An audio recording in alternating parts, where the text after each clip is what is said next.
I am the Tofu Golem. Please enjoy the video. You start by confirming basics. Check your Redmi model and MIUI version so steps match. Once done, verify digital well-being is installed and up to date. This prevents missing menus. Next, open Settings, tap Digital Well-being and Parental Controls, then select Focus Mode. You're now directly at the control panel to change behavior. Make sure you have Device Unlock access.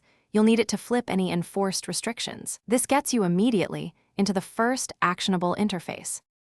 You'll now turn focus off or adjust its rules. First, use the top toggle to disable focus immediately. This restores notifications. If focus returns later, open Schedule and delete any active timers or rules. Schedules re-enable silently. Also inspect app restrictions inside Focus. Re-enable important apps or notifications so they aren't blocked. Once cleaned, double-check quick settings.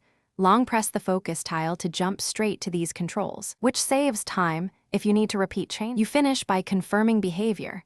Receive a test notification and open apps that were previously restricted. If focus still seems active, reboot the Redmi. Many state issues clear after a restart. Make sure Do Not Disturb isn't active separately because it can mimic focus. If problems persist, clear Settings app cache or boot into safe mode to rule out third-party interference, then reconfigure focus. That troubleshooting tip usually resolves stubborn cases, so you regain normal notifications and app access. Thanks for watching. Consider subscribing if we helped you today.